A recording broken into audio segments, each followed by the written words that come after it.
आज भंडारा जिले में प्राथमिक शिक्षक संगठन की ओर से जिला परिषद कार्यालय के सामने बेमियादी आंदोलन शुरू कर दिया गया है।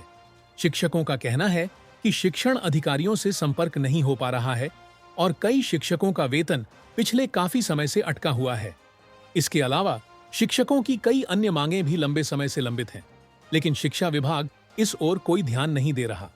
इसी उपेक्षा के विरोध में आज से शिक्षक अनिश्चितकालीन आंदोलन पर उतर आए हैं। संगठन ने स्पष्ट चेतावनी दी है कि जब तक मांगे पूरी नहीं होती यह आंदोलन जारी रहेगा।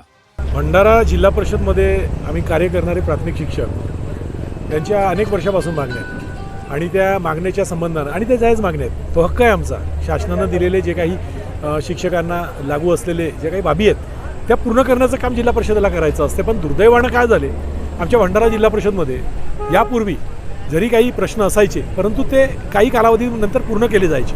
परंतु आता मात्र आमच्या असं लक्षात आलं, या जिल्हा परिषदमध्ये एक नवीन सीईओ आलेत आणि त्यांच्या आल्यानंतर मात्र दुर्लक्ष फार मोठ्या प्रमाणात होत आहे आणि त्या दुर्लक्षामुळे असं नुकसान होत आहे की आमच्या ज्या मागण्या पूर्ण व्हायच्या होत्या किंवा जवळपास त्या पूर्ण होण्याच्या टप्प्यात आलेल्या होत्या त्या तशाच अजून थांबल्या आहेत। पेक्षा त्याच्यामध्ये कुठले तरी किंतु परंतु पिल्लू काढून त्या मागण्या न पूर्ण करण्याचा एक अट्टहास या जिल्हा परिषदच्या शिक्षण विभागानं सुरू केलेला आहे। म्हणजे एक साधा उदाहरण आहे, 1 जानेवारीला प्रत्येक वर्षी शिक्षकांची सेवाज्येष्ठता यादी प्रकाशित करायची असते।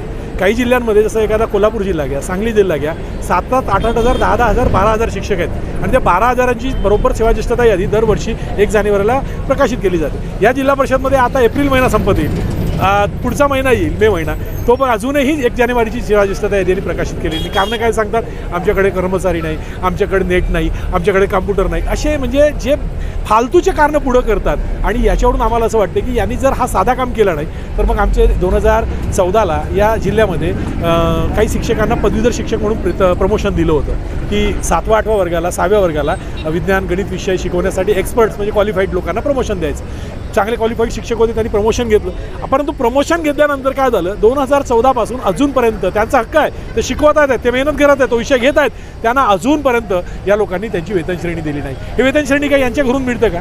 शासनाचा तो एक कार्य आहे आणि त्यानुसार त्यांनी तो पूर्ण केला, त्याला ते अदा केला पाहिजे। आता मला एक सांगा, 2014 नंतर आज 11 वर्ष होत आहेत, 11 वर्षापर्यंत ही ओरड आम्ही करत आहोत, यांचे डोळे उघडत नाही आहेत आणि बाकीच्या जिल्ह्यांमध्ये मात्र ती मागणी पूर्ण झाली आहे। सरसकट पदवीधरचे प्रमोशन झाले, त्यांना वेतन श्रेणी मिळाली आहे। दुसरं, आमचं 1 तारखेला पगार व्हायला पाहिजे, हा नियम आहे, शासनाचे आदेश आहेत आणि ज्यांनी केलं नाही त्यांच्यावर कारवाई आहे। अजूनपर्यंत ना 1 तारखेला पगार झाले आणि कुठल्याही त्याला जबाबदार असणाऱ्या अधिकाऱ्यावर अजूनपर्यंत कारवाई झाली नाही। म्हणजे याच्यावरून हे इतके म्हणजे काय म्हणतो त्याला बेडर झालेले आहेत, इतक्या काय म्हणतो त्याला मगरूर झालेले आहेत, यांना काहीही फरक पडत नाही। त्यापेक्षा आम्ही जे पदाधिकारी आहेत, अध्यक्ष आहेत, सभापती आहेत, यांना सुद्धा विनंती करतो, मी स्वतः शिक्षण समिती सदस्य आहे, तिथं मी आवर्जून हे विषय घेतो की छोट्या मोठ्या विषय तर सोडा।